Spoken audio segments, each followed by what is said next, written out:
Everyone in Roswell believed that Max Evans was just a quiet teenage boy. He lived in a town that sells alien-themed merchandise on every corner. Mugs, masks, festivals celebrating the crash of 1947. Tourists flocked to the town, hoping to catch a glimpse of creatures from the stars. None of them realized that one of these creatures has been serving their coffee, sitting in their classrooms, and hiding in plain sight. For years, Max survived by remaining invisible. He possessed no powers, shared no secrets, and made no mistakes. Then, one day, the girl he had secretly admired from afar was shot in front of him, and Max had to make a choice: let her die or reveal the truth he had spent his entire life concealing.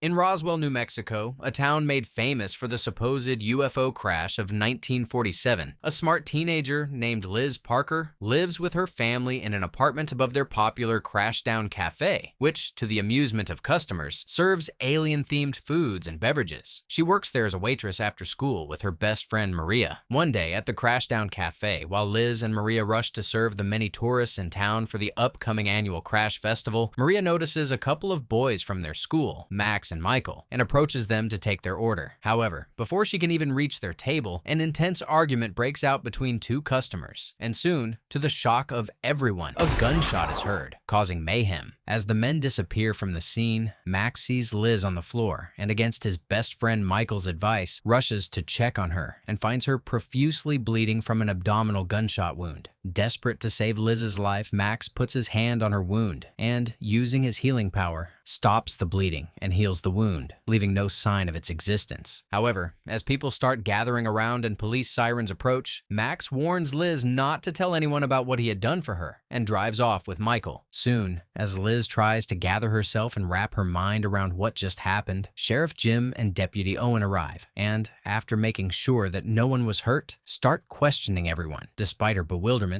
Liz keeps the secret to herself, assures the officers that she's okay, calms down the tourists who start coming up with wild theories, and heads home. Once she's alone in her room, Liz hides the blood-soaked uniform in her bag, and as she proceeds to change her clothes, she's shocked to see a silver handprint on her stomach, exactly where Max had put his hands on her to heal her. And despite inspecting it closely, fails to figure out what it is. The next day, in biology class, following the teacher's instructions, everyone studies human cells under the microscope. After noting what she sees, still bewildered about what happened, and following her gut, Liz takes a pencil that Max was nervously chewing on, scrapes it, studies it, and is flabbergasted to learn how different the cells are from those of humans. That's some quick thinking, Liz. After class ends, hoping that she made a mistake, Liz pulls Max aside to show him the silver handprint on her stomach, tells him about the abnormal cells she saw under the microscope, and asks him for another sample so that she can disprove her earlier discovery. What are you? Well, I'm not from around here. You're not alien, I mean... Well, I prefer the term not of this earth. Utterly flabbergasted and lost for words, Liz rushes to head home so that she can process everything alone, from her near-death experience to the shocking truth she had just learned. However, Max catches up to her, and after telling her how dangerous it would be for him if others found out what he really was, he begs her to keep his secret. Later, as everyone in town gets ready for the Crash Festival, Max hangs out with his sister Isabel and Michael, who scold him for breaking the pact they made by using his powers and endangering them. Then, as the trio discusses their predicament, Michael suggests that they should leave Roswell and start a new life elsewhere. Roswell's not home. It's not even our solar system. For you two, maybe. It was you the Evans found on the side of the road, not me. My foster dad, he just keeps me around for the monthly check. Back to school and act normal. You're normal? That's your big plan, Max? Only a matter of time before they find us and turn us over to some government agency. That evening, Liz goes out on a date with the sheriff's son, Kyle, who accidentally sees the silver handprint on her stomach and tells his father about it. Later that night, Max visits Liz, and after telling her about the connection he felt while healing her, he holds her close to show her who he really is, which works. And in an instant, Liz forms a deep understanding of who he is and forms an inexplicable bond with him. The next day, the sheriff goes to school to speak to Liz, and after citing what Kyle told him, shows her a picture of a body found in 1959 with a similar silver handprint on it. Liz manages to mask her horror and shock, calmly assures the sheriff she knows nothing about about the body or the mark and leaves. Later, the sheriff, who has recently found Liz's uniform with a bullet hole still in it, calls Special Agent Stevens to tell him everything he has discovered so far and, certain that there's more to the shooting at the cafe, asks him to look into it. Call me, Sheriff, if you ever have anything real. Well, my son saw that handprint. Sure he did. I'm not walking away from this. I'm gonna be a part of this investigation. Thank you, Sheriff. Your work is done now. We'll take it from here. Meanwhile, completely freaked out by what the sheriff showed her, Liz tries to come up with possible explanations for everything, but fails to come up with anything that makes sense. Unable to think about anything else for the rest of the day, Liz pulls Max aside and proceeds to ask him a list of questions. We can manipulate molecular structures, and we Wait, can... what does that mean? Who else knows this? No one? So when you healed me, you risked all of this getting out, didn't you? Yeah. Overwhelmed, Liz tells Max about the body discovered with the silver handprint and warns him that the sheriff suspects his involvement. Before Liz can say any more, a terrified Max apologizes, rushes out of school, heads home, and tells Isabel and Michael of the discovery. Feeling cornered and fearing for their lives, the trio then decides to leave everything behind and proceeds to drive away. On the other side of town, after getting dressed for the festival, Maria goes to Liz's house, where she forces Liz to tell her the truth about what happened and freaks out. Before I go to this idiotic crash festival, I want to know everything. And I know that he went up to you when you were shot and, like, did something. You have to promise me that you are not gonna flip out. Flip out. Hey, it's me. Then, Maria and Liz drive out, catch up with Max, Isabel, and Michael, and convince them to work with them to throw the sheriff off their tail. Hence, the group heads to the crash festival where the sheriff rushes to arrest Max. Meanwhile, Isabel runs over Maria and disappears while a man in an alien suit saves her and leaves a silver handprint on her chest before running off. Seeing this, the sheriff chases after the man, finds him, but soon learns it's his son, while Michael takes off the same costume elsewhere. Pissed off and still suspicious, the sheriff frees Max but warns him that he will keep his eyes on him. Later, Michael, Max, and Isabel watch the recreation of the Roswell crash from 1947 somberly, while everyone else cheers the death of the aliens. At the end of the festival, Max sees Liz alone and goes to talk to her. You had a... Hair thing. It's not safe. I mean, for you and me too. I never got to thank you for saving my life. Later, Liz takes time out to process everything that has transpired in the last couple of days and realizes that her life will never be the same again, as she finds herself constantly thinking about Max and wondering if he likes her as much as she does. Meanwhile, sleep evades Michael, who is thinking about the murder victim with the silver handprint and obsessing over the possibility that there may be someone like them out there who can give them answers for their endless questions. Hence, hoping to talk it out with Max, Michael breaks into his room in the dead of night and shocks the life out of him. What's amazing? That you can sleep when the key to our entire existence is out there. It means there's someone else out there, someone who was here in 1959. I want to know too. But the sheriff has that picture. Completely disregarding his conversation with Max, Michael stakes out the sheriff's station the next day, trying to figure out the best way of breaking in. Meanwhile, Liz goes to school, sits in class, staring at Max and replaying their last conversation in her mind, until the new substitute teacher, Ms. Kathleen, walks in and introduces herself. As the students wonder what happened to their regular teacher, Ms. Kathleen starts taking attendance and soon realizes that Michael is absent. Does anyone here actually believe in aliens? Michael Guerin? Is he here today? Does anyone know where Michael is? Michael's not really into geometry. He's not into it. Surely you can come up with a better excuse than that, Max? After class, Liz follows Max out and shyly shares her concern over Ms. Kathleen's interest in Michael until Max calms her down, citing that she's probably just doing her job. However, still suspicious, Liz subtly follows the substitute teacher, who leaves the registrar with some files, bumps into her, and notices that Michael's file is among the pile. After class, hoping to give him a heads up, Liz goes to Michael's house at the trailer park and tells him what she's learned. Riled up by this, Michael goes to Max and Isabel's house to urge them to break into the sheriff's office and steal the file, which can potentially unlock the secrets of their past. There, as the trio discusses this idea, Max and Isabel's adoptive parents, Philip and Diane and Evans arrive, holding takeaway dinner and lovingly greet the trio. Seeing the beautiful family interaction, which is quite foreign to him, Michael excuses himself and heads to his house. The next day in class, Liz makes an observation that heightens her suspicions of Ms. Kathleen. We know that the sum of A, B, and C equals 360 degrees. 180. I'm sorry.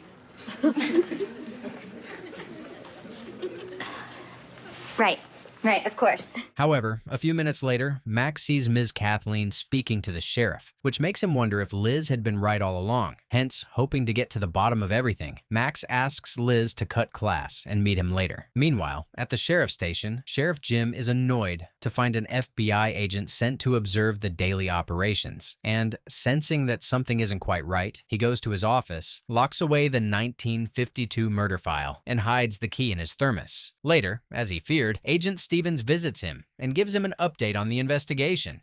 So, what'd you guys find on that waitress uniform? You found blood on the dress. I mean, why else would you care enough to remove my files?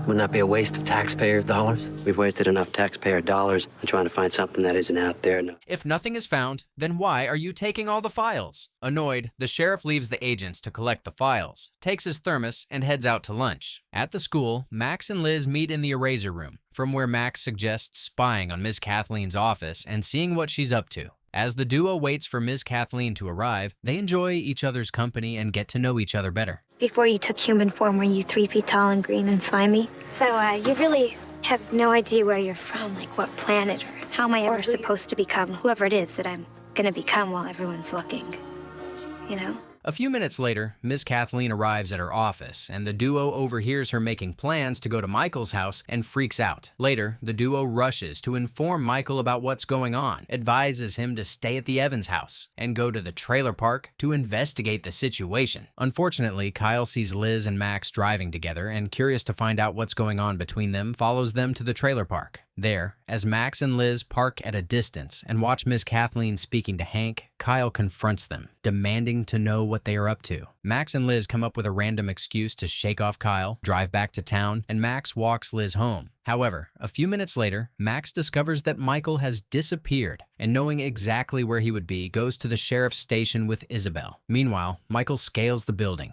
gets through the bolted windows using his powers, and gets into the sheriff's office to look for the file. Soon, Isabel and Max see Sheriff Jim returning to his office, and, hoping to distract him, Isabel follows him inside and asks him to help her with her flat tire, while Max jumps up to the office window to warn Michael. Inside the office, Michael finds the mysterious key inside the thermos, and as he touches it, he has a flash image of a large white tent. Michael takes the key, joins Max, and after putting everything back, the duo safely escapes through the window. Later, the sheriff heads to his office and is devastated to see that the key is gone. Meanwhile, the trio reunites, and Michael is annoyed to learn that he's the only one able to see the flashes from the key, until Max calms him down and drives him home.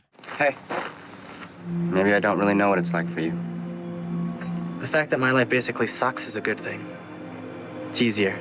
The next day at school, Liz stops Maria from sharing what she knows about Max to their best friend Alex, who complains about being shut out and demands to know what's going on until the girls come up with a lame excuse to put his mind at ease. Later, Ms. Kathleen approaches Liz and surprises her with a confession. I have some questions for you about Michael Guerin.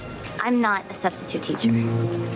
I saw you at Michael's house last night, and Michael is a boy who's in serious danger of being expelled from this school. A few days later, while driving, Maria finds Isabel, whose car had broken down, waiting by the side of the road and gives her a ride. During their drive, Isabel uses her powers to fix the air conditioning and sound system, which completely freaks Maria out and distracts her into crashing her car into the sheriff's car. The next day, at school, Ms. Kathleen leads the Future Week program, in which she offers private sessions with each of the students, gets to know them, and gives them a career aptitude test. During recess, shocked to find out about the accident, Liz checks on Maria while Isabel shares her concerns over Maria's ability to keep their secret with Michael and Max. One more day before she cracks tops.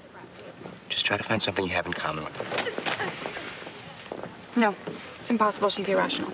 She's kind of weird. Later, at the Crashdown Cafe, Isabel's arrival makes Maria nervous, and she proceeds to hide in the back until Liz calms her down and sends her out to take Isabel's orders. Maria barely manages to do so, but a moment later, the sheriff walks in, unnerving Maria to the point she can barely hold herself together. Get you today, Sheriff. Anything. I need your insurance information for that fender bender that we had. Right. You know, it's time for that can inventory, Maria. Keep the change. Later, Max goes to check on Maria, whose nervousness around Isabel has raised questions, and makes sure she is all right. Then, as he leaves, he accidentally walks into the local UFO center and finds a group of people taking a tour of the facility and joins them, eager for the chance to hear about the crash of 1947. There are eyewitness accounts from people still living in Roswell today. There are those who, on their deathbeds, spoke of being present at alien autopsies. Now, are there any questions before we enter the video? Then, Max asks the curator, Milton, about the events of 1959, which freaks him out, and Milton discreetly asks him to return the next day so that they can talk about it. Later that night, determined to find out Maria's state of mind, Isabel uses her special powers to walk into her dream and learns that she's a nervous wreck who is seriously considering telling the sheriff everything she knows, and becomes concerned. The next day, Max returns to the UFO Center to speak to Milton and get surprising information. I was that boy, next to that alien shadow. Look, I know you're hooked. I can see it in your eyes. And I could use a guy like you around here. Minimum wage. Everything you want to know about extraterrestrials since 1947. Behind that door. At the Crashdown Cafe, the sheriff arrives, senses how nervous Maria is, and asks her to see him at his office and discuss the car accident, which worsens her anxiety. With everyone terrified that Maria will be too nervous to keep the secret, Max begs Liz to make sure Maria calms down enough to come up with a different story that hides what really happened. Later, as a terrified Maria heads to the sheriff's station to speak to Sheriff Jim, everyone holds their breath, utterly terrified to think of what would happen if the truth came out. What did you mean the other day about that thing about the tree? Not to get stuck behind them. You're not sure? That's great. That's good. Utterly grateful to learn that Maria had managed to protect them, the trio and Liz breathe a sigh of relief and show her their appreciation. A few days later, after dining at the Crashdown Cafe, Max proceeds to head home until he's accosted and beaten up by Kyle's friends, who warn him to stay away from Liz. Later, Michael arrives to see the bruised-up face of his friend, loses his mind in anger, and proceeds to plan a painful retribution until Max calms him down, and hoping to lie low, decides to stay away from Liz. Meanwhile, at the Parker house, to the sheer delight of Liz and Maria, Liz's beloved grandmother Claudia arrives for a visit, and, after a warm welcome, Liz and Maria spend some time catching up with her and having fun. The next day, at school, Liz tries to talk to Max and is disappointed by his unusually cold demeanor and tries to figure out what caused it, to no avail. That evening, Liz goes out with Kyle, but as she returns home, she's devastated to see her grandmother being rushed to the hospital, goes there with her family and Kyle, and learns that Claudia has had a stroke and is in critical condition. While waiting to see Claudia, a worried Liz calls Max and leaves a message telling him what's going on. Despite knowing that she's at the hospital with her family, a worried Max rushes there to see her. My grandmother just had a stroke. Oh, So, what are you doing here? my cousin got into a car accident. So how's your cousin? It's gonna be okay. I like Liz, Max. A lot. Believe me, I can see that. At school, Max continues keeping his distance from Liz, which confuses her more, while Michael uses his power to discreetly get back at Kyle and his friends from a distance. That evening, Maria offers to cover for Liz at the Crashdown Cafe while Liz spends time with her family at the hospital, becomes overwhelmed with the number of customers, asks for help from Isabel, who reluctantly agrees, and uses her special powers to speed up the service. At the hospital, Claudia takes a turn for the worse, which devastates Liz, who rushes to Max's house to see him. So I've been thinking about why I called you. Because when something like this happens, and I'm really not going to be able to get it out of my head unless I just say it. Is there anything that you could do for my grandmother? The next day, at school, as mysterious misfortunes keep following Kyle, his friends confess what they had done to Max, which frustrates him. Hoping to make sure that Liz knows he had nothing to do with it, Kyle goes to the hospital later and tells Liz everything. Liz is outraged by the attack, scolds Kyle, and breaks up with him. Then, Liz returns to Claudia's room to spend some time with her and is delighted to see Max, who admits that he can't rescue Claudia, but can try to give Liz time to say goodbye. Let me guess, Max. I really wanted to say to you more than anything else was just how much you mean to me. When I look at you, so excited about life, I can see myself. Moments later, to the sheer heartbreak of Liz, who's utterly grateful to have had a chance to say goodbye, Claudia passes away. Later, Max drives Liz home and comforts her as she cries her eyes out at the loss of her beloved grandmother, whom she has always looked up to and admired. A few nights later, Liz realizes that her journal, in which she wrote everything she knows about Max and his kind, is missing and freaks out. Meanwhile, Michael suddenly wakes up and starts drawing the dome he had seen when he touched the key, becomes excited by the revelation, rushes over to see Max in the dead of night, and wakes him up. Puzzled by everything, Max promises to discuss it further in the morning and returns to bed. The next morning, at school, Liz and Maria try to figure out who could have taken the journal, and they start to suspect Alex, who had spent a few hours studying with Liz at her house and had been complaining about being shut out. Later, Maria calmly shares everything with Alex, who loses his mind in anger at the accusation and storms off, muttering obscenities to himself until Miss Kathleen finds him, calms him down, and takes him to her office to talk to him. It's stupid. Liz loses her diary. They have me pinned as the main suspect. Would you like me to talk to them, Alex? Try to straighten this out? Dating Kyle Valenti? He's a little obvious, don't you think? On the other side of school, now suddenly interested in drawing, Michael rejoins the art class and spends time drawing what he saw in the flashback. Later, Liz goes to the UFO Center to see Max, tells him about the missing journal, but promises to find it as soon as possible. Max tries to remain calm and, hoping to occupy himself, spends the afternoon reading a book about the 1947 crash and the possibility of aliens living among humans, written by an infamous ufologist, James Atherton. Later, suspicious of Kyle's bizarre behavior towards him, Max surmises that Kyle must have stolen and read Liz's journal, goes to her house to share his suspicion, and while in her room, he has a flashback of Kyle walking around in the room alone. Elsewhere, Ms. Kathleen meets with her colleagues and makes a plan. Any idea what his diary might be? I think I do. This is not just a diary, Agent. This is potential proof of alien contact. That evening, Max and Liz go to Kyle's house, quietly break in, and start searching for the journal in his room. But unbeknownst to them, another man has beaten them to the task and has been searching for the same thing. A few minutes later, Kyle returns home, but luckily, Max and Liz manage to escape before he can get in and see them. The next day, in art class, impressed by Michael's talent, the teacher, Mr. Cowan, praises the new artist, who has no idea what he's drawing. Artist of your ability can draw something else, something besides this. You're a talented artist, Mr. Guerin, but you can't go through the semester drawing only a geodesic dome. Stick with the dome. Later, alarmed by the fact that the journal is still missing, Max tells Michael and Isabel about it and asks them not to blame Liz for getting them in the dangerous predicament. Without saying a word, Michael quietly leaves and heads to the Crashdown Cafe to speak to Liz and admits that he saw her writing in her journal at the cafe a few days earlier, was curious about the content, and had sneaked into her house to steal her journal. But why didn't you just destroy this, Michael? Thank you for giving me one more reason to envy Max Evans. And you might want to get better window locks for when your criminals happen to be human. Later, Liz gives Max the good news, while keeping Michael's involvement out of it, and apologizes for endangering them. The next day, while Isabel, Max, and Michael hang out, they notice a picture of a dome in James's book that is identical to the one Michael had been drawing, and finally realize that the pictures could have a greater meaning than they had anticipated.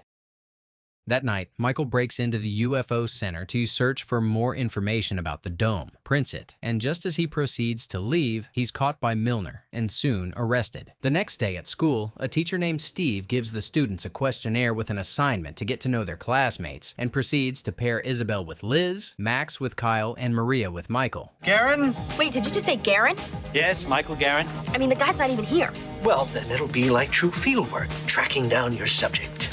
After class, Max is called from the sheriff's station, informed about Michael, and heads there to speak to Milton and convinces him not to press charges. As soon as he's released, Michael shares that the dome is located in Texas and, to the dismay of his friends, vows to go there and find it. A few minutes later, Michael runs into Maria, who tells him about the assignment, convinces her to give him a ride, and the duo drives to a gas station near the highway. Then, Michael waits until Maria gets off and proceeds to steal her car. Totally freaked out, Maria jumps back in, asks him to stop the car to no avail, and ends up joining him on the journey against her will. A few minutes into the drive, Maria calls Liz, who's doing the assignment with Isabel at the cafe, and subtly informs her what's going on, prompting Liz, Isabel, and Max to rush to the car and start driving to Texas. Seeing this, an agent surveilling the trio calls Ms. Kathleen, informs her of the developments, and, as per her orders, starts following them closely, while a suspicious Kyle remains behind and tries to find out what's going on. Elsewhere, while speeding to Texas, Michael and Maria are stopped by a cop.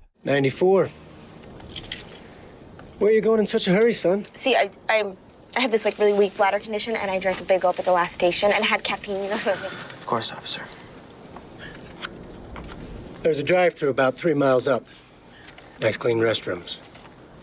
And watch your speed. Relieved, Michael and Maria continue their journey, while Max, Isabel, and Liz drive as fast as they can, hoping to catch up to them soon. That evening, the trio stops to get a few things, and seeing how nervous and annoyed Isabel is, Liz calmly approaches her. Isabel, what? I'm not trying to take him away from you. I mean, I could never even do that. Thank you.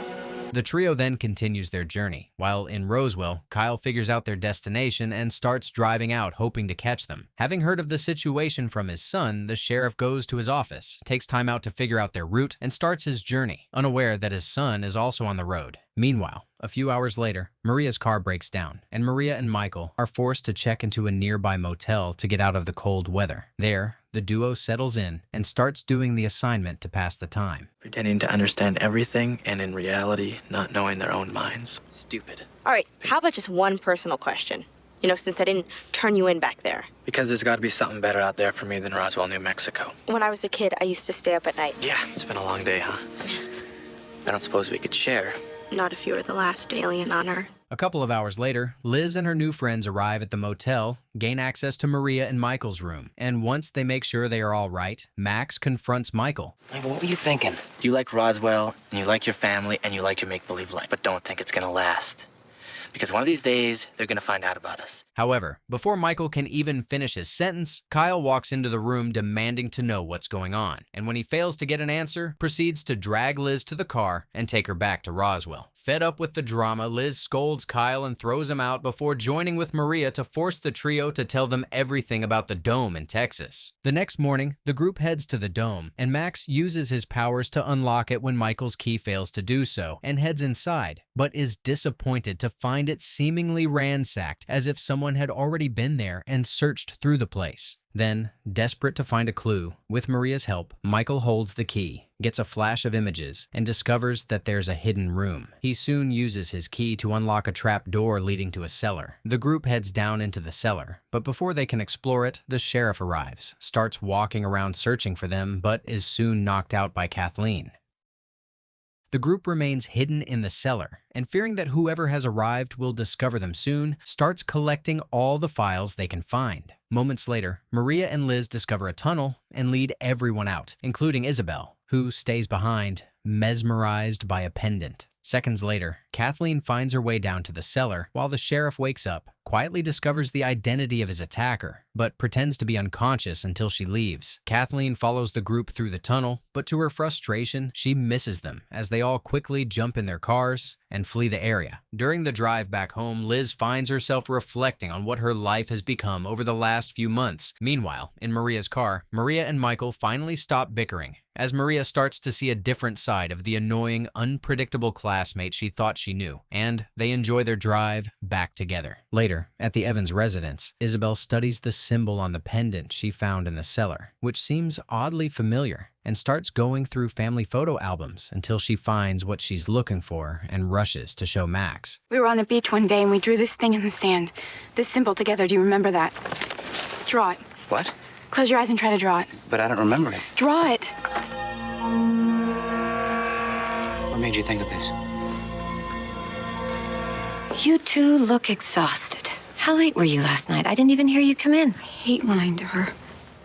The next day at school, Liz and Maria talk about the events of the previous night and agree to go to the Evans house together after school to go through the files. Then, hoping to make sure Kyle doesn't share what he knows, Liz approaches him and asks him to keep everything to himself. However, to the horror of Liz, this backfires as Kyle promises to do so until he can find something on Max that will destroy him. Meanwhile, on the other side of school, Kathleen gets a call from her boss, Agent Stevens. Agent Topolsky, do you understand the assignment that was given to you?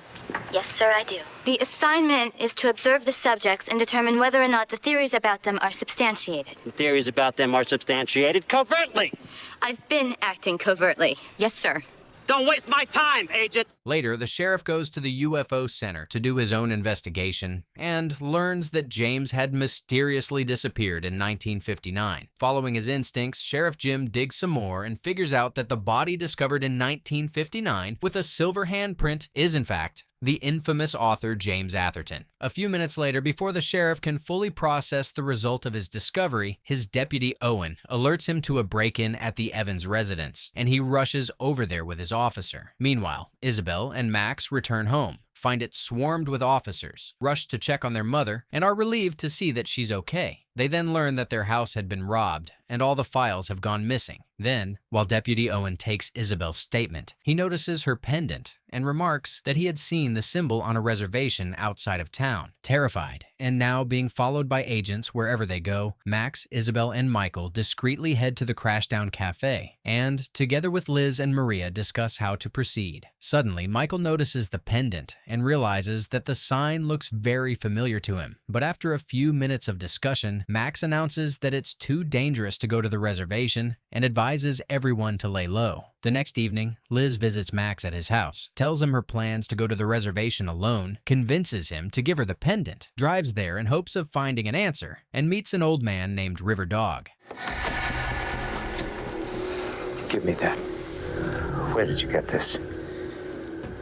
We just found it. We? What does this mean to you?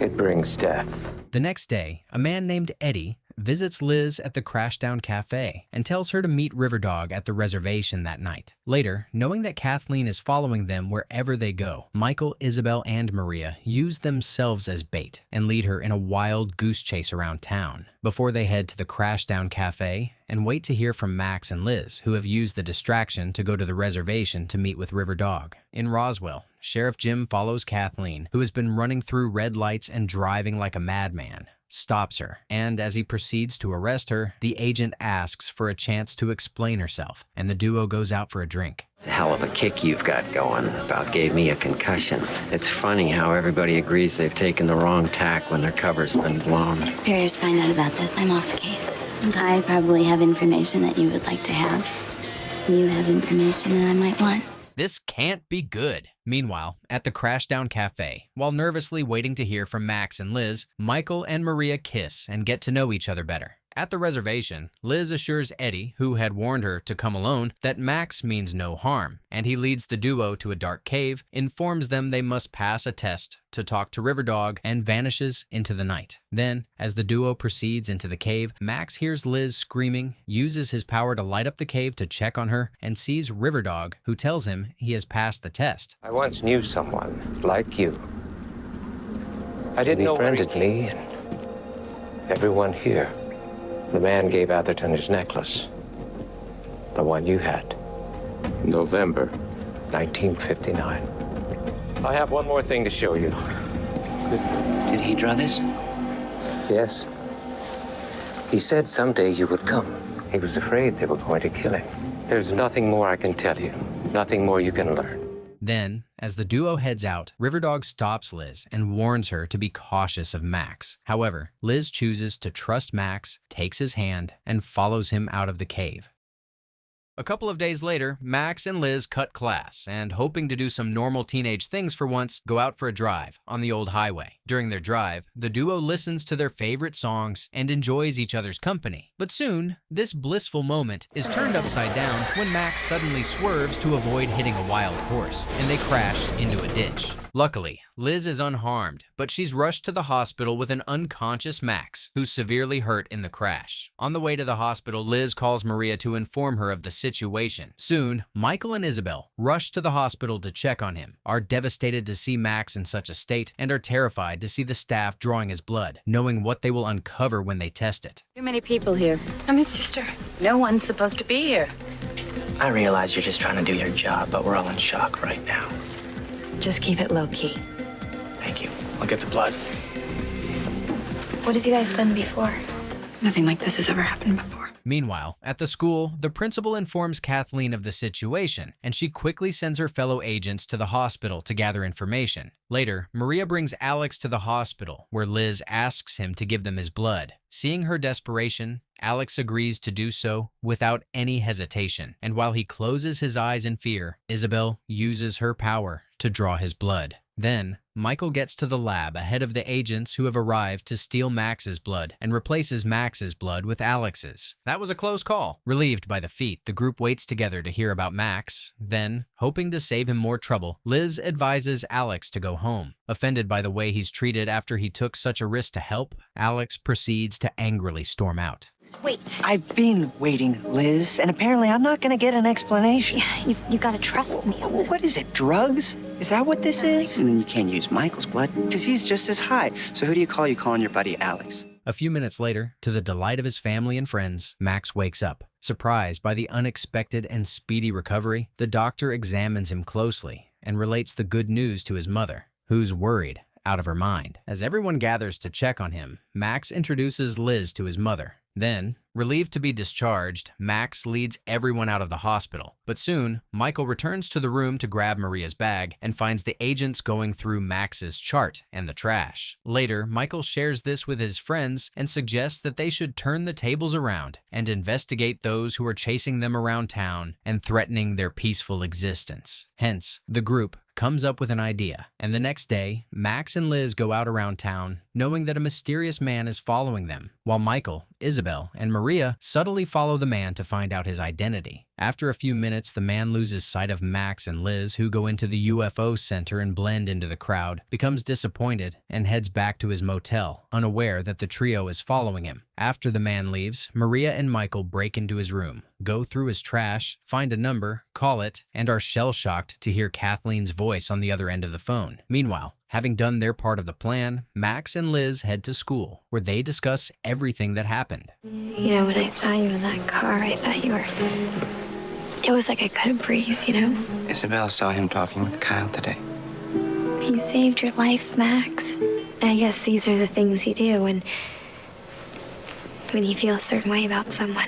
Later, having heard of all the suspicious things Alex, Michael, and his friends were seen doing at the hospital from her colleagues, Kathleen approaches Alex at school, drugs his drink, and talks to him for a brief moment until Liz arrives and interrupts them. Then, moments later, Alex gets a nosebleed, heads to the bathroom to wash up, and as soon as he leaves, Kathleen goes to collect the bloodied tissue he has thrown in the trash and sends it for a test, certain that it will match the sample at the hospital. Later, Kathleen gets the results of the blood test, confirms that Alex had, in fact, given his blood and passed it off as Max's, calls him into her office, and after promising that she's on his side and only wants the best for him, she asks him to write down everything that happened. Then, seeing his reluctance, Kathleen agrees to give him a few hours to think about it, and he leaves her office. Alex then runs into Max, who thanks him for everything he did for him and tells him that Kathleen has figured it all out. Later, desperate to throw Kathleen off the trail and find out who she really is, Liz calls Alex to the Crashdown Cafe to talk to him. You've been my friend since Miss Elmer's class in the 5th grade. What happened at that hospital with Max, that was like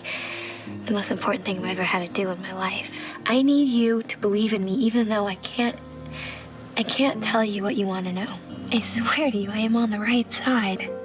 Despite not even knowing what he's covering up, Alex goes to Kathleen's office, and as he begins telling her about the drugs and how worried he is for Liz, suddenly notices her confusion and realizes that it had all been a lie and is about something far more dangerous than drugs. However, Alex keeps this to himself, musters all his strength to continue with the plan as he explains what he knows to Kathleen. Liz arrives and asks to speak to the guidance counselor in private. As the women leave to talk, Alex hacks into Kathleen's computer and is shocked to learn that she's an FBI agent. If you think you've just helped yourselves, you're wrong.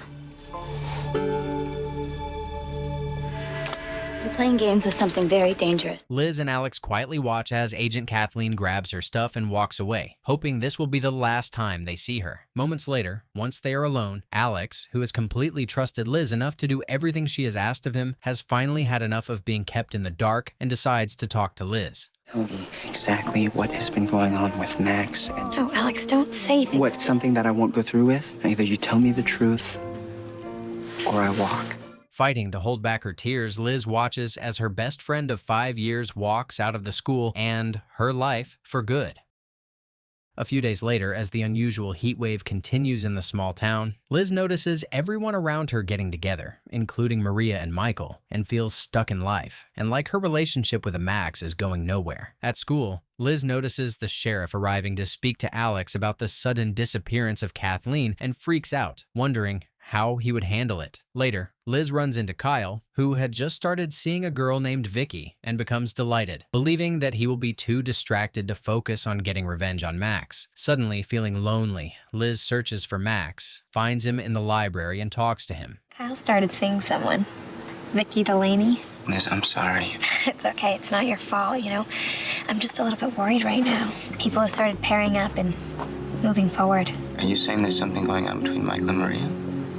No, I'm not saying that. Disappointed by this, Liz leaves, sees Alex finishing his meeting with the sheriff, and tries to talk to him to find out what he told the sheriff. Still angry and feeling betrayed, Alex scolds Liz for the way she treated him and storms off without giving her an answer. That night, desperate to find out whether Alex will be able to keep everything he knows to himself, Isabel enters his dream and is shocked to learn that he has a crush on her and finds him dreaming about her. The next morning, after taking a moment to process her discovery, hoping to use Alex's crush to her advantage, Isabel approaches him in school and asks him to go to an upcoming party with her, which he excitedly agrees to. Meanwhile, on the other side of school, after considering everything, Max decides to confess how he feels to Liz and approaches her. I think that what I'm afraid of isn't that we try this and it works out really badly.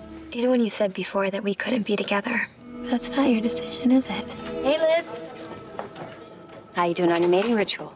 A couple of days later, at the party, Maria confronts Michael, who's been acting distant, and is furious to learn that he doesn't want to commit to anything serious and storms out in anger. Meanwhile, Isabel spends some time with an excited Alex, who soon realizes that the only reason she had asked him out was to find out what he told the sheriff, and becomes enraged. On the other side of town, Sheriff Jim runs into Maria's mother, Amy, bonds with her over the hardships of single parenthood, and takes her out to dinner. However, the duo is soon interrupted when the sheriff is informed of a fire at a party organized by high school kids and rushes over to get the situation under control. At the party, as Max and Liz hang out and have a good time, the police arrive, and chaos erupts as everyone tries to flee the area. Unfortunately, Liz and Alex are caught with liquor and are sent to jail, along with a couple of other kids, while Max and Isabel manage to evade capture and discreetly follow the police squad cars, transporting Liz and Alex to the sheriff's station. Later, the sheriff decides to use this opportunity to question Alex about everything he knows and keeps him and Liz overnight, while he frees the rest of the kids. In jail, a desperate Liz tries to talk to a furious Alex and begs him not to share what he knows, to no avail. Outside, terrified by what happened, Max and Isabel discuss their options. To Max's shock, Isabel shares that Alex is a trustworthy guy, and they would be better off including him in their secret. In jail, as Alex prepares to tell the sheriff everything, a frantic Liz tells him everything and promises never to lie to him again. Max and Michael and Isabel, they are different from us. No, Alex, listen to me. This doesn't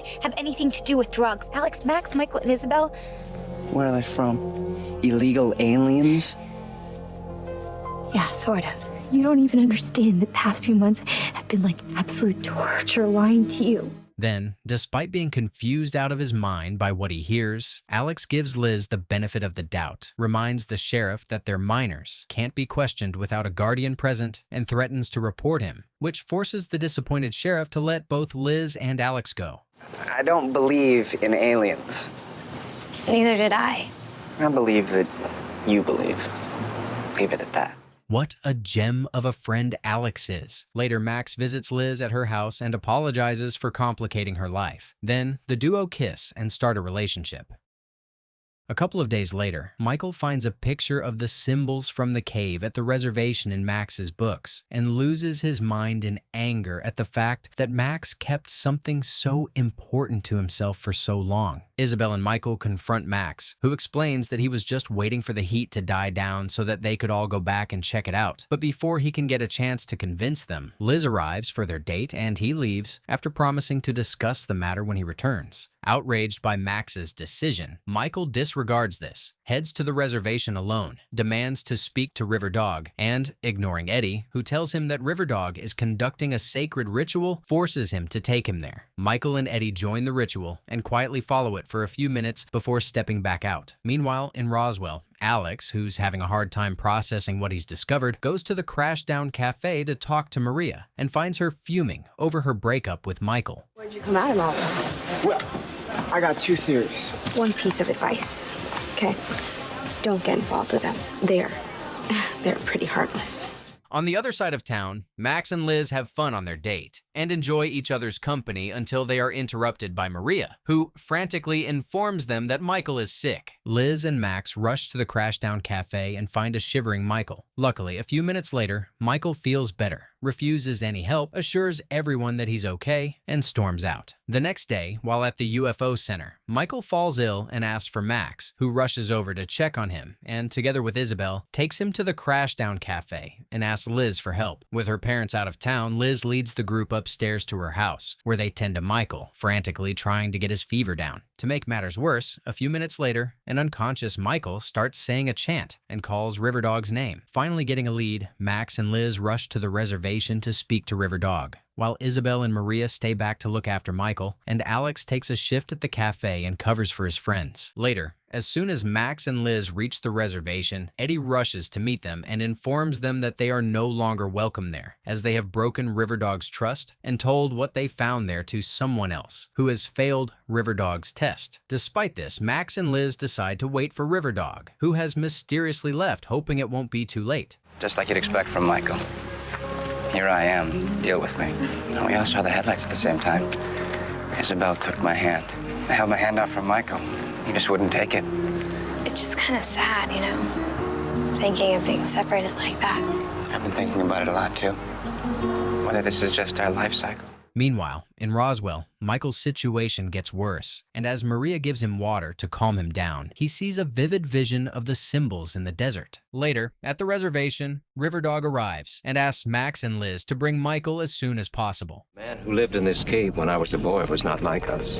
Only it took the symptoms longer to show up in your friend. And now you do the same thing to heal Michael. I'll try. Now, everyone, take your place in the circle. There's a line for each of you. What is it?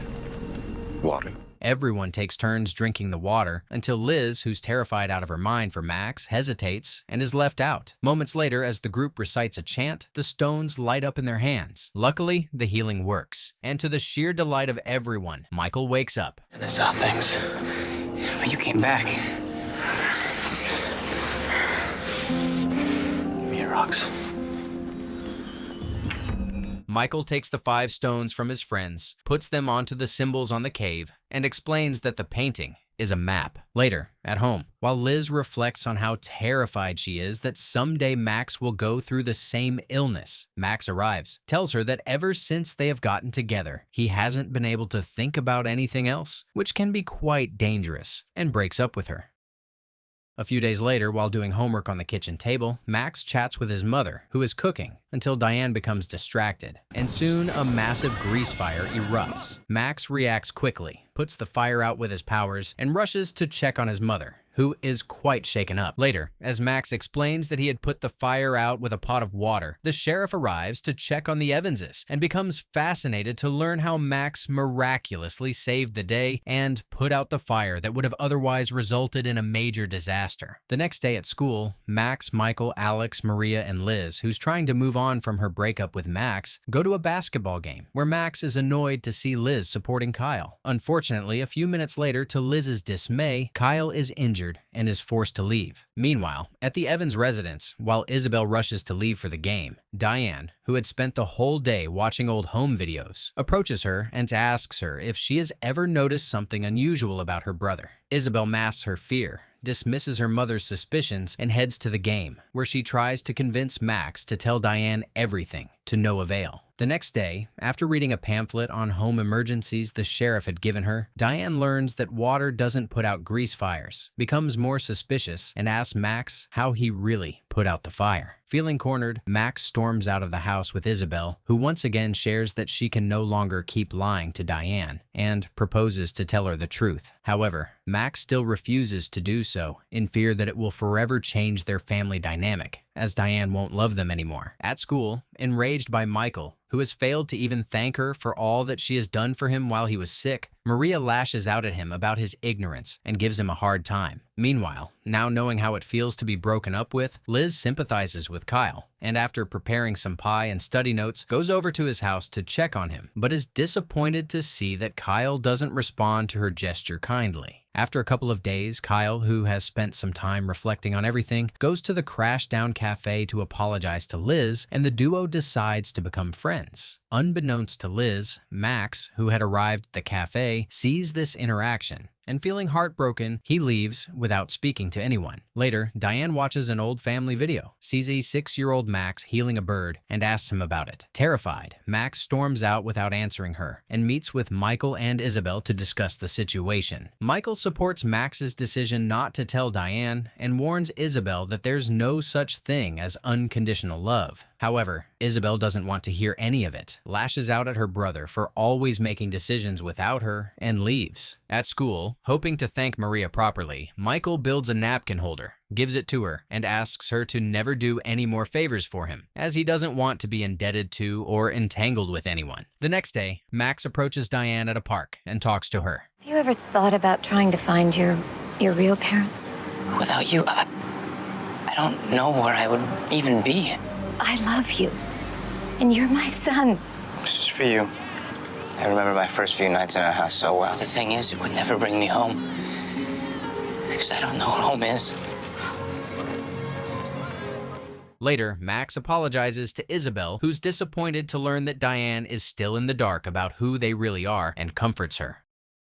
A couple of weeks later, multiple witnesses go to the sheriff's station to report seeing a mysterious sighting in a wooded area near the Indian reservation. Intrigued by this report, the sheriff spends time interviewing the witnesses in detail and learns as much as he can about the situation. Later, Max, Michael, and Isabel also learn about this, and as they start doubting its credibility, Riverdog visits Michael at his house and informs him that it's the real deal. Hence, hoping to learn more about it, Michael and Isabel decide to go on the annual father's camping trip, which is held around the same wooded area as the sighting, with their father. The sheriff also decides to take Kyle on the trip to learn all he can about the incident and spy on Max. Meanwhile, Liz and Maria go on the trip with Jeff, while hoping to spend some time with Isabel. Alex joins in with his father. That night, at the camping site, Alex and Isabel spend some time together and enjoy each other's company. But Alex is heartbroken to learn that they can't be together due to their differences. Meanwhile, back in town, Riverdog visits Michael at his house and leads him to the area of the sighting. On their journey through the woods, Riverdog sprains his ankle, and Michael heals him to show his gratitude for all his help, and the duo continues on their way. Oh, this is sweet. At the camping site, Liz and Maria join Isabel and Max, who leave their tents to search for the area of the sighting in the dead of the night and hike through the darkness until officers start chasing them. Determined to help Max and Isabel get some answers, Maria and Liz create a distraction by staying behind, call the officers over pretending to be lost, and head back to the camping site with them while the siblings continue the hike. A few minutes later, Max and Isabel reach the cave, and as they start inspecting the area, they run into Michael and Riverdog.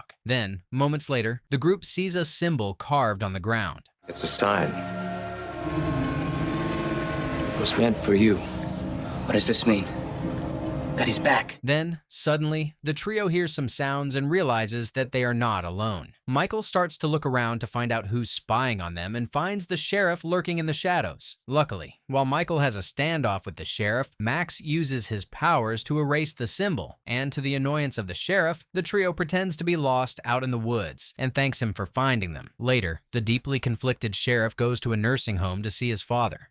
Long time. Yeah. Maybe you were right all along. And I'm sorry.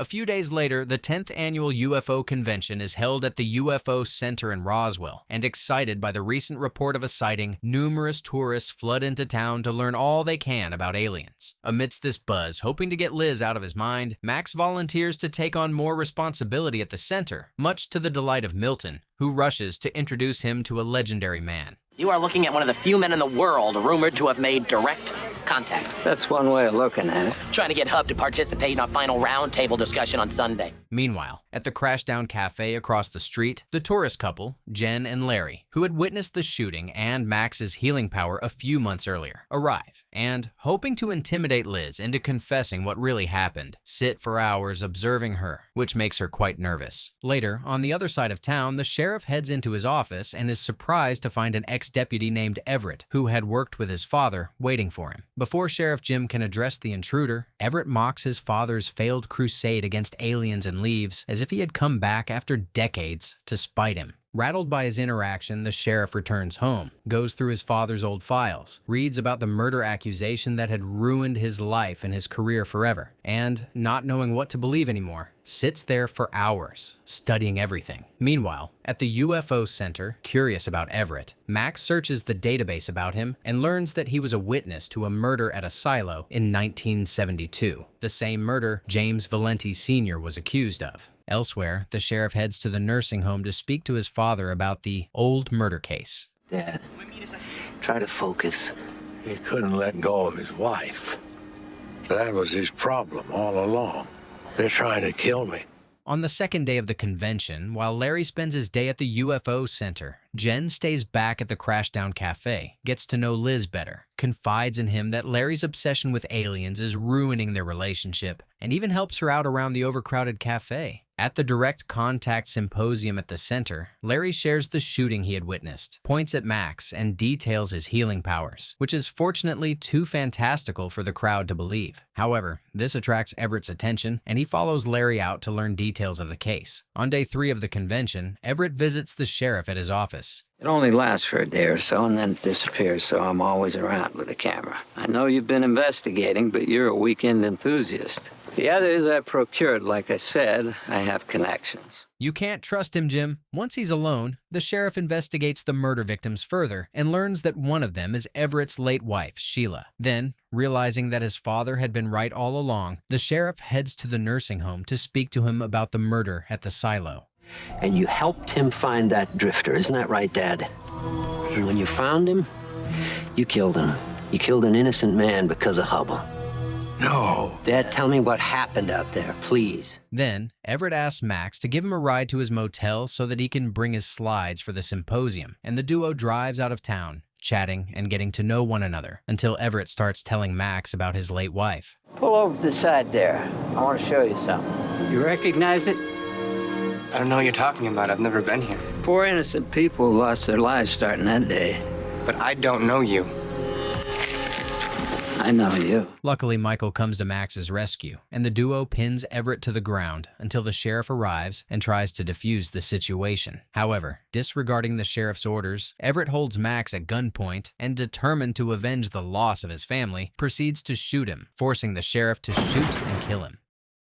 A few days later, hoping to get her best friend's mind off Max, Maria secretly signs Liz up for a radio blind date contest. And to Liz's absolute horror, she's announced as the winner. The next day at school, while Alex, whose band is auditioning for the upcoming blind date contest, searches for a singer, he's shocked when Maria volunteers and reluctantly invites her to join them at practice. A few minutes later, while Max begrudgingly watches Liz, who's being congratulated by her classmates on winning the contest, Kyle joins him and tries to bond with him over his heartache and losing Liz, to no avail. After school, at the Crashdown Cafe, which is buzzing with the radio station's personnel and excited locals, Max, Michael, and Isabel hang out, and Michael proposes that they should use the map they found to search for Nacito. However, Max is completely against this, citing that Nacito might be a killer who will end up hurting them. Enraged by this, Michael storms out, threatening to search for the mysterious alien by himself. On the night of the blind date, Michael visits Isabel at her house, convinces her to join him on his search, and following the map he has decrypted leads her to the public library. Then, while a heartbroken Max lies in his room, listening to the radio which announces a countdown to the blind date, he hears a drunk Kyle calling out to him from outside and goes out to meet him. There, Kyle shares that he wants to bury the hatchet and takes Max to a local restaurant, where they join the rest of the locals who stand outside watching Liz and her date, Doug, having dinner. After a few minutes, Max sees Doug kissing Liz, is devastated, and proceeds to leave until Kyle catches up to him and convinces him to take a sip of his drink, which quickly gets him drunk. Max then lets loose and spends the night hanging out with Kyle, getting to know him and having fun. Meanwhile, tired of the gawking eyes of the public,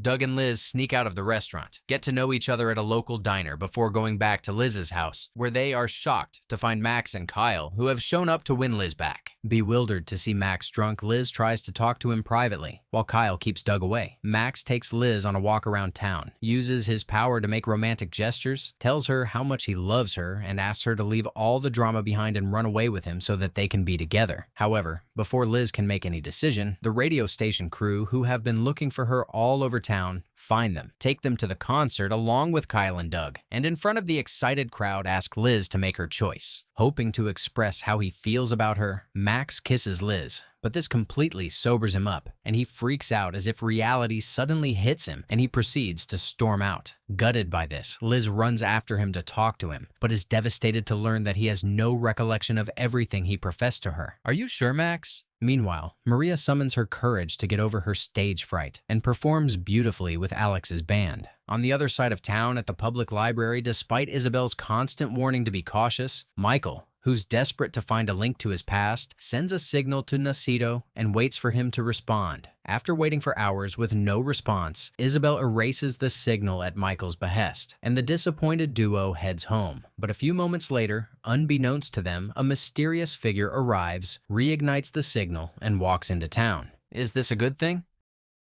A couple of days later, Michael shows up at school with a black eye, and after confiding in Max that a drunk Hank had beaten him up and he was too afraid to use his powers to defend himself, fearing things would get out of control and he would end up killing his foster father. Hoping to hide this evidence of domestic abuse, Michael asks Max to heal the wound and warns him not to tell anyone. However, terrified for his best friend, Max shares it all with Isabel, who freaks out and begs Michael to stay with them for a few days. Hoping to get her off his back, Michael reluctantly agrees and heads to the Evans residence that evening. However, things get awkward over dinner as Michael, who is not used to family dinners, acts rudely. To make matters worse, while playing Monopoly after dinner, Michael becomes defensive, lashes out at Philip, and causes a scene before storming out. Meanwhile, Liz and Maria head to Maria's house to study and are shocked out of their minds to find Amy on a date with the sheriff. Later, once they're alone, Maria warns Amy that the sheriff might just be using her and warns her to be cautious. Later, Michael returns home and gets in a fight with Hank. A few minutes later, Max and Isabel arrive, and as they try to help him, the fight escalates, forcing Michael to use his powers and attack Hank. Confused by what he sees, Hank throws all of them out of the house. Overwhelmed by everything, Michael turns down his friend's offer to stay at their house and goes to see Maria at her house, where he cries himself to sleep in her room. The next morning, Amy is shocked to find Michael in her daughter's bed, and as she starts scolding her, Michael flees to school, where he's later picked up by officers and taken to the sheriff's station to be questioned about the whereabouts of Hank, who seems to have been missing since last night. Terrified by this, Maria begs her mother to vouch for Michael, and he's later released. She'll say anything to protect her boyfriend. Well, he said he's gonna find me a new foster situation.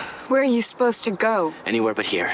When are you gonna grow up and stop blaming everybody else? But where are you going to go, Michael? Devastated by Michael's decision, Max goes to Liz's house where he vents his frustration and shares how terrified he is to lose his best friend. Liz does her best to comfort Max, who returns home to check on Isabel and finds her reflecting on their life and wondering how they can go on without Michael. Desperate to change Michael's mind, Max visits him at the trailer park and finds him packing his stuff and preparing to leave. Max, I know you're scared of Michael. No, you don't. But you can do and say anything you want because you have Hank. Maybe you have to start thinking about someone other than yourself, Michael. Isabel and I wanted you to have this.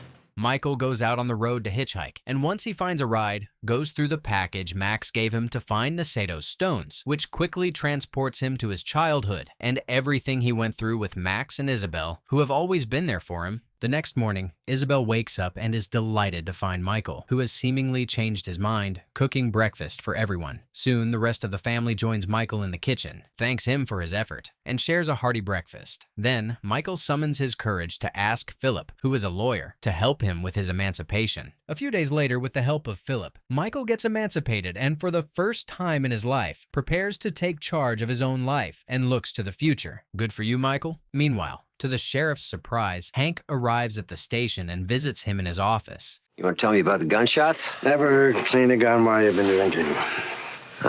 My lease is up next week, so I'm hitching up the trailer and I'm gone. In a shocking twist of events, the man who had just posed as Hank leaves the station, drives away into a deserted area, where he buries the real Hank's body and reveals himself to be Nacito, as he shapeshifts once again to change his appearance.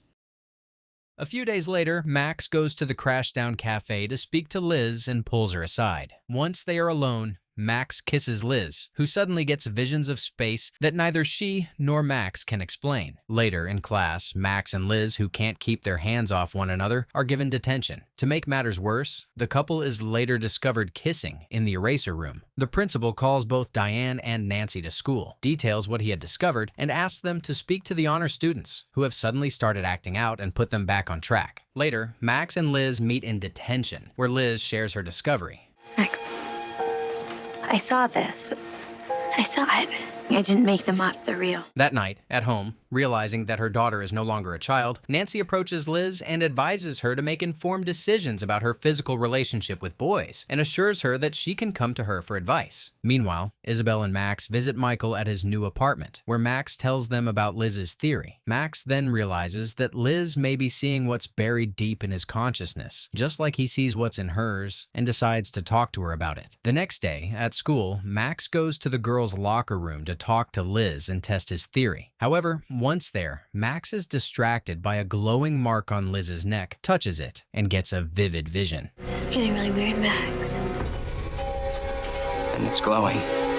Now, certain that Liz's visions are real, the couple decides to take their physical relationship a step further to find out more clues. Hence, later, Max and Liz meet at Michael's apartment, and as they start kissing, Liz sees a tower. But before Liz can process this, Maria arrives at the apartment, is shocked by what she sees, interrupts the couple, and drives Liz home. When she gets home, Liz finds Nancy in her room worried to death about her, and they fight. A few minutes later, while a sleepless Liz writes in her journal, Max arrives. And as the couple discusses the visions, Liz shows him a picture she drew of the tower, which he quickly recognizes to be on a highway near the crash site. Hence, the couple drives out to the site in the dead of night, and as they spend some time enjoying each other's company, Liz hears the same beeping sounds from her visions. The duo then follows this sound and finds a mysterious orb with a symbol. What could it be? The couple then spends the night in the desert, and when they wake up, a man, who unbeknownst to them is Nacito, reminds them that they are on private property and asks them to leave. Elsewhere, both the Evanses and the Parkers, who have realized that their kids are missing together, wait in the Crashdown Cafe, worried about their safety, and are relieved to see them safely return a few hours later.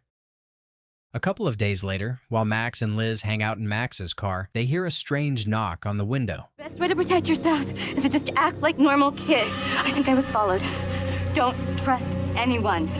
I'll find you again. Max and Liz rush back to Michael's apartment to alert the rest of the group about what happened, and chaos erupts as everyone proposes different ways of dealing with it. Once everyone calms down, Michael warns that Kathleen is trying to trick them into admitting who they are, and argues they should ignore her. After some discussion, the group decides to be cautious, ignore Kathleen, lay low, and make sure they don't attract any more attention to themselves. At school, while Max and Liz continue their blissful relationship, Alex approaches Isabel to tell her that he will always be there for her and propose that they should get to know each other better. However, this conversation is interrupted by a new student named Tess, who asks to join them and starts up a conversation with Isabel, who suddenly finds that she has a lot in common with her. Later, at the Evans residence, Michael hangs out with Michael and asks him for advice on how to make Maria, who wants a more romantic relationship with him, happy. Then, as Max gives him some pointers, Tess, who had been hanging out with Isabel, interrupts them and introduces herself. Once they are alone with Isabel, Michael reminds Isabel that Tess could have been sent to spy on them just like Kathleen had been, and warns her to be cautious. The next day, at the Crashdown Cafe, Liz receives some flowers and a note asking her to meet at the restaurant where she had her first date with Max. Excited, Liz gets dressed up and heads there that evening, but is flabbergasted by what she finds. Why are you following us? We haven't done anything wrong.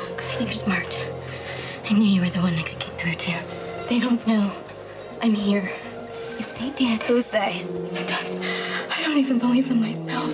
Meet me tomorrow night behind the theater at 8. Liz shares everything that happened with Max, and the group goes out to the desert to figure out how to proceed. After some discussion and taking a vote, the group decides to ignore Kathleen and lay low. That evening, Kathleen waits for Liz but is disappointed when she doesn't show up. Hence, desperate to find someone who will believe her, she breaks into the sheriff's office and waits for him. You left without saying goodbye, Ms. Topolsky. Are you here to tell me about it? I'm here because they won't listen to me. Everything stays a secret now. I will never make it out of this. He found out about Max, didn't he?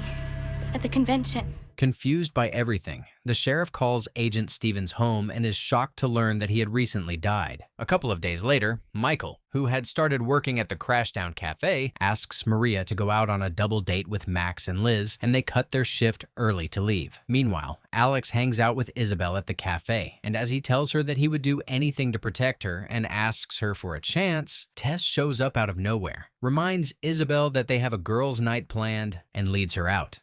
This is your second time, Tess. Frustrated, Alex decides to walk home, and as he reaches a dark alley, a car approaches him. Then, a mysterious passenger informs him that Kathleen had sent him and asks him to get in the car. Luckily, as Alex contemplates this, the sheriff arrives, which forces the car to speed away. The sheriff then offers a shaken-up Alex a ride home. Meanwhile, on the double date, Michael and Maria have a fight, and Michael returns to his apartment early and is shocked to find it thrashed. I know what this is. That's a paperweight. It's a communicator. Now, I know they only work when they're together. I need to know that you will take me with you when your people come to get you.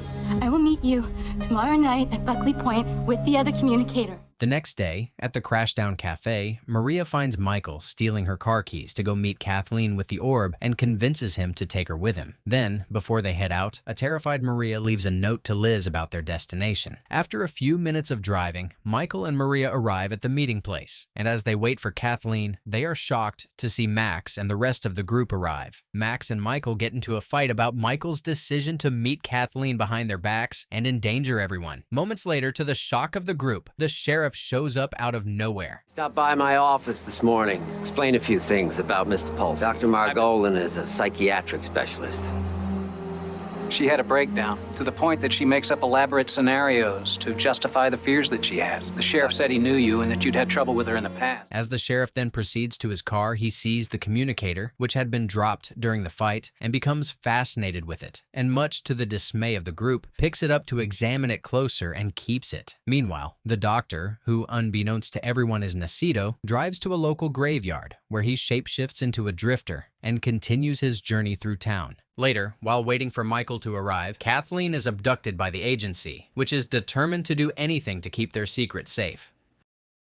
One evening, while the group hangs out at the Crashdown Cafe, Tess arrives and joins them. To make matters worse, to Liz and Isabel's dismay, Max becomes suddenly entranced by her before forcing himself to leave. However, this doesn't help much, as Max starts having uncontrollable daydreams about Tess, which he can't explain. The next morning, in biology lab at school, Max is paired with Tess and, once again, has a vivid, intense daydream about her that completely takes over. He becomes visibly shaken. Later, totally confused and terrified by what's happening to him, Max confides his troubles to Michael, who dismisses it as just a fantasy and, instead, advises him to focus on their other pressing problems. Elsewhere, at his house, the sheriff sees a news report of a massive fire in the psychiatric hospital where Kathleen had been admitted, calls Dr. Malcolm to check on Kathleen's well-being, and is shocked to learn that she had died in the fire. Not knowing what to think and suddenly second-guessing everything he thought he knew, the sheriff heads to the UFO Center to talk to Max and tells him about the fire.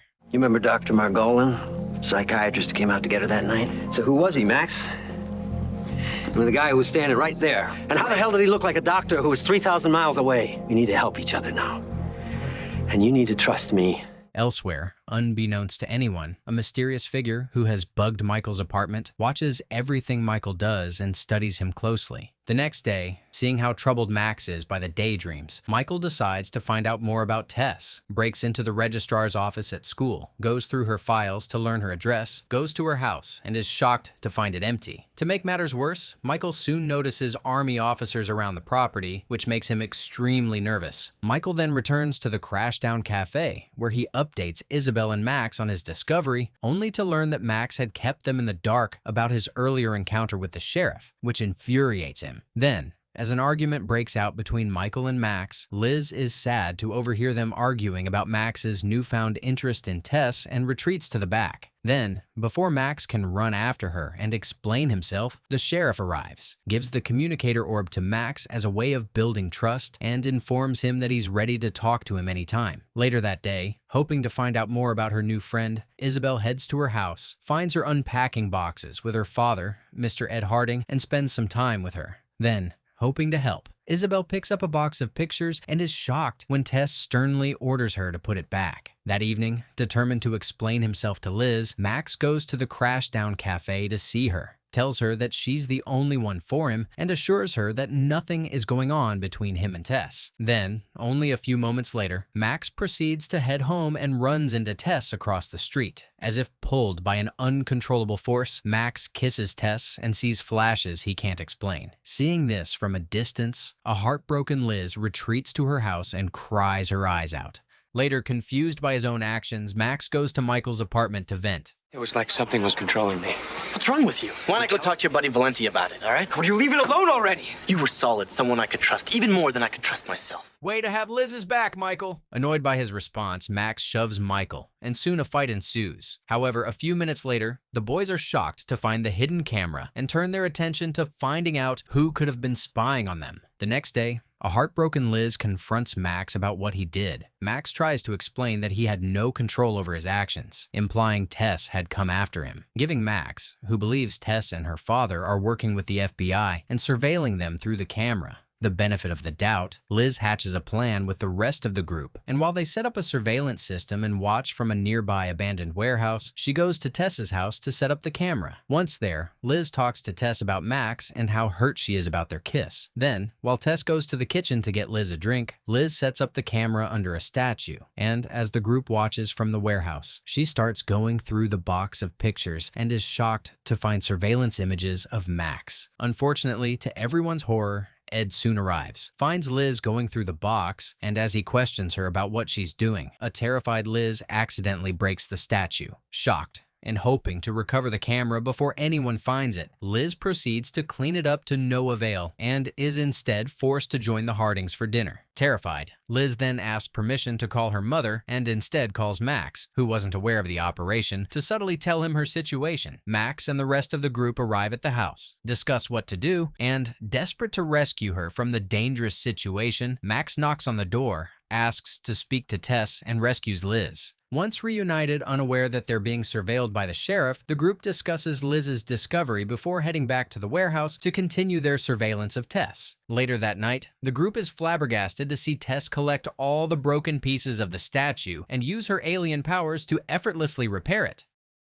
Shocked out of their mind, the group surmises that Nacito has shapeshifted to become Tess and is trying to get to them. Hence, determined to stay on top of things, they follow Tess around and continue surveilling her at home. However, despite their vigilant efforts for the next few days, they come up short. One morning, Ed visits the sheriff at his office, informs him about the camera he found in his house, and asks for his help to find the culprit. Despite knowing that Max and his friends are responsible, the sheriff promises to investigate the matter and politely escorts him out. Later, the sheriff goes to the Crashdown Cafe, tells the group everything, informs them that the camera is a special FBI issue, which means Agent Pierce and the special unit are in town, and once again asks them to trust him so that he can help them, to no avail. The next morning, having had unusual dreams about Michael, Isabel wakes up quite confused, goes to school, and spends the day trying to forget about it. However, when she returns home later that day, she finds Tess chatting with her mother, masks her fear. Welcome to Roswell. Thank you, Mrs. Edwards. Oh, please. Sorry, I didn't really see you in school today. We share something special. And that's why I want you to know the truth. Well, that's the way I feel about Max. And pay more attention, Isabel. There are signs. And tries to host her new friend. Then, scared that they're all in danger, Isabel invites Michael to spend the night at their house. Later, while everyone's asleep, both Isabel and Michael, who have always thought they were siblings, are haunted by the same dream in which they find themselves in the desert, surrounded by the symbols and kissing, as if they were always meant to be together, and wake up screaming. Overwhelmed, Michael and Isabel keep this to themselves. Terrified by its implication, they both strengthen their respective relationships with Alex and Maria. However, this doesn't help at all, and a few nights later, they see another dream which makes Isabel believe she may be pregnant with Michael's child. The next day, knowing Max and Liz would be following her, Tess takes Kyle to the public library, and after making sure that Max is watching, she uses her powers to find an ancient book out of the walls and leaves. That night, Tess visits Max in his room, promises to show him everything, and drives him to the desert. However, once there, convinced that Tess is Nacito, Max attacks her and demands she show him her real identity. Terrified, Tess denies Max's accusations, begs him to remember her, and soon Max is hit with flashbacks from the day he, Michael, and Isabel left their pods, and he suddenly realizes that Tess is one of them. Moments later, Isabel and Michael, who are worried for Max, arrive in the desert and are shocked to find out who Tess really is.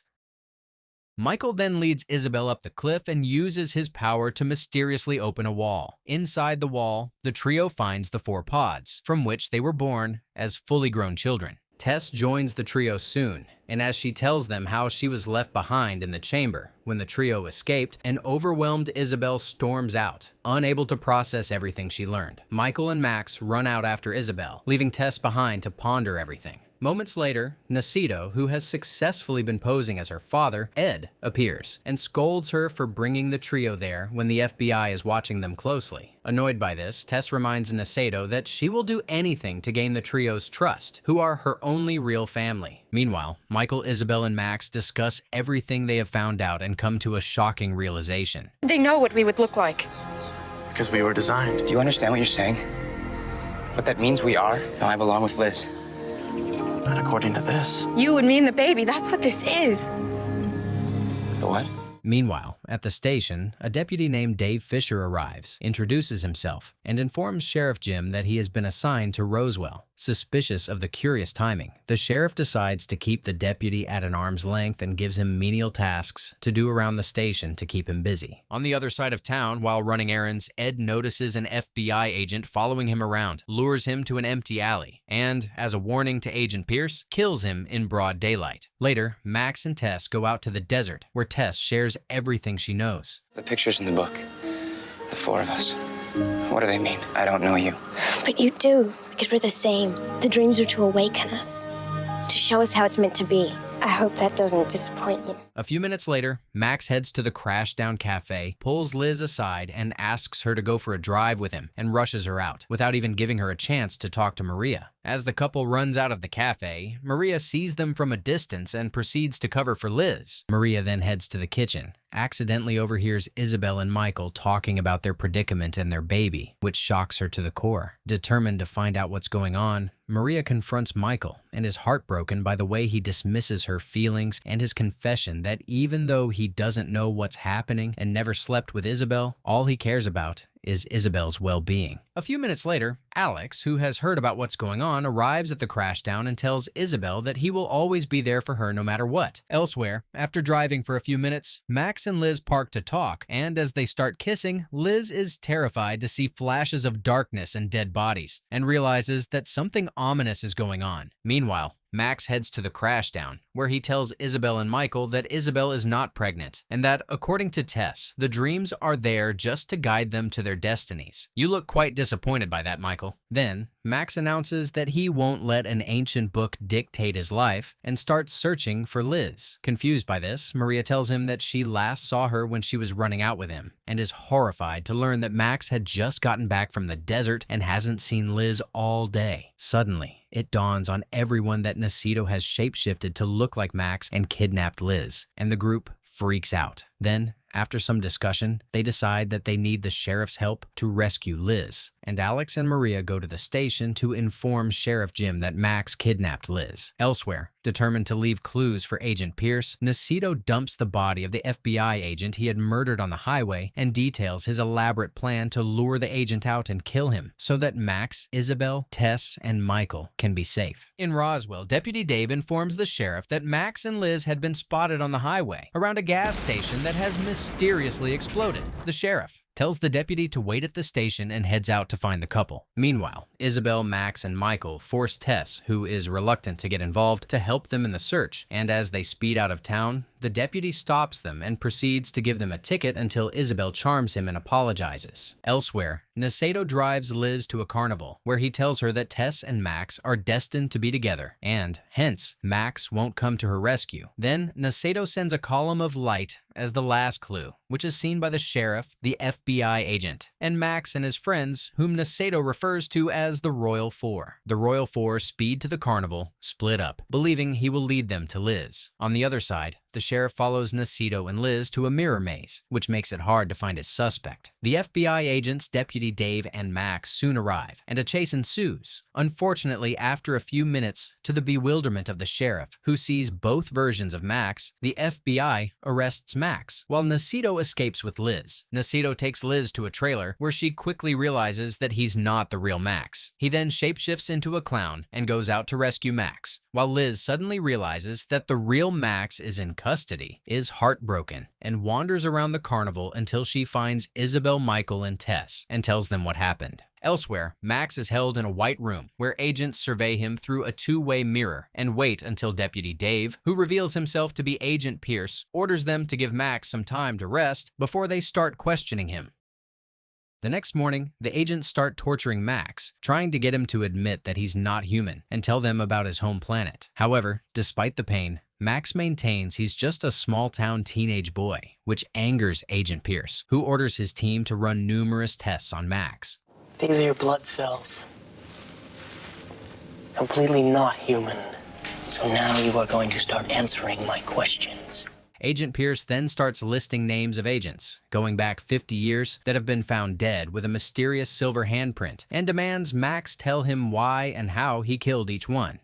You know, I might not have been around in 1947, but I know all about the crash. I've spent my entire career studying the documentation. Where's the other one? What happens when you put them together? It seems you know more about Max and his kind than he does, Agent Pierce. Meanwhile, the terrified group heads back to the Crashdown Cafe, where they try to come up with ways to help Max. Then, following Alex's suggestion, Isabel attempts to dreamwalk into Max's consciousness while he's awake, succeeds, and is devastated to see him being tortured. Isabel then frantically tries to talk to Max and learns the identity of Agent Pierce, along with the location of the abandoned military base he's being held in. Then, Isabel, Michael, and Tess decide they should go to the base and advise Liz, Maria, and Alex to wait for them at the cafe. I've been up all night trying to figure out what it was that happened at that carnival. And now one of them is in the hands of Agent Pierce and the special unit. Let me help. We don't know any more than you do, Sheriff. Max is going to need a lot more help than any of you can give him. At the military base, Michael, Tess, and Isabel sneak in and cautiously navigate their way to the morgue, where they hide and try to come up with a plan. However, before they can form one, an agent appears out of nowhere and demands to know who they are. Desperate, Michael tries to use his powers to neutralize the agent and is shocked when the agent does the same and reveals himself to be Nacito. After calming down the trio, Nacito informs them that he's there to rescue Max, assures them that he knows the base inside out as he has been imprisoned there before, and comes up with a plan to go to the White Room with Michael, while the girls help from a distance. Nacito then tells Michael that he has more powers than he ever realized, and shows him how to change his fingerprints so that they can safely go through the locked doors of the hallways without arousing suspicions. He then kills an agent, shapeshifts to look like him, transforms Michael to look like an agent, and the duo starts their mission. In Roswell, terrified that they still haven't heard from the trio, a desperate Liz visits the sheriff in his office, tells him Max's whereabouts, the deputy's involvement, and asks him for help. In the White Room at the base, Agent Pierce shows Max pictures of his loved ones, threatens to kill Liz, and demands to know where the second orb is. Once he gets his hands on that, the agent orders Max to make the orbs work. Then, annoyed to hear that Max has no idea how the orbs function, Agent Pierce brings a team of surgeons who start to torture Max. On the other side of the base, Isabel dreamwalks Max once more tells him their plan and advises him to agree to Agent Pierce's request and get him alone in the room. Max does as ordered, and once alone with Agent Pierce, he holds on to the orb and waits for Tess to mind warp the agent and make him see lights that aren't really there. Using this distraction, Naceto and Michael break into the White Room and rescue Max. However, while Michael leaves with Max, Naceto stays back to confront Agent Pierce, who quickly comes out of his trance and is shot by other officers who discover his identity. Then, as Michael helps Max out, Agent Pierce follows them, but he's shot in the arm by the sheriff, who arrives on the scene at the perfect time and helps the boys escape. The sheriff and Michael get Max out of the base, where the rest of the group waits for them, gives them an address of an abandoned mine, and tells them to separate into 2 groups and meet him there. Hence, Liz drives Max while the rest drive together to the mine. Unfortunately, a few minutes later, the agents catch up with Liz and Max, who are forced to abandon their car, jump into a river, and then walk for hours to evade capture. Once they're safe, Liz and Max profess their love for one another, and Max assures Liz that no matter what the ancient book says, she is his destiny. Meanwhile, Michael ignores Tess's suggestion to go to the pod chamber and wait for Naceto, drives the group to the mine, where they find the sheriff and realize that Liz and Max haven't yet arrived. Concerned for the safety of the couple, Michael and Sheriff Jim go out to search for them and see them being chased by agents, which forces Michael to use his powers in front of the sheriff to neutralize the threat. Flabbergasted by what he had just witnessed, the sheriff takes the trio back to the mine. We'll be safe here for a while. Go ahead, I'll be right in. Tell me what just happened back there, Max. All this time I thought it was just you. You swore to me that we could trust you. I need to trust you right now. Liz, Alex, and Maria are the only ones who know. Look, we don't want to hurt anybody, Sheriff. We just want to stay alive. Inside, the group discusses what to do, and despite the danger awaiting them at each corner, decides to stay and fight to reclaim their once peaceful life. Then, Max comes up with an elaborate plan, and the group returns to the town to execute it. Then, after learning that Agent Pierce is back at the sheriff's office as Deputy Dave and has sent his agents to guard Kyle, Tess uses her mind-warping power to relieve agents posted around town of their duties. Then, Max goes to Kyle's house, attacks the agent guarding him, comforts Kyle, who's worried out of his mind over his father's disappearance, advises him to stay in his house, and leaves. Meanwhile, the sheriff goes to his office, where he convinces Agent Pierce to work with him, and the duo follows Liz and Isabel to the UFO Center. Once there, Max and Michael disarm the officers, and as Max starts questioning Agent Pierce, Michael takes the sheriff aside. I always thought you were out to get us, and I'm glad I was wrong. I'll take care of Pierce as soon as Max gets what he needs. What are you gonna do? It's time for this to be over.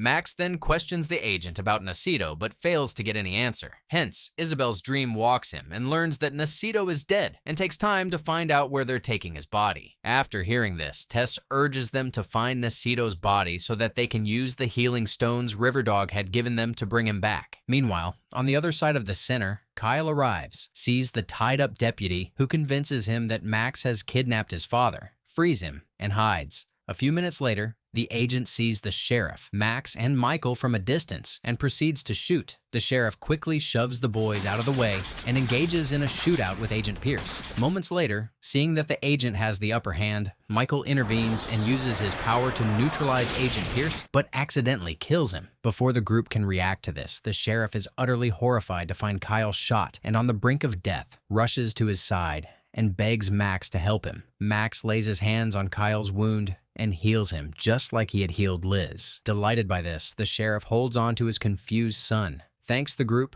and tells them that he will forever be indebted to them. On the other side, still traumatized by the fact that he killed someone, Michael lashes out. I would have been dead if you didn't help us. No, the bottom line, Maxwell. Kill people.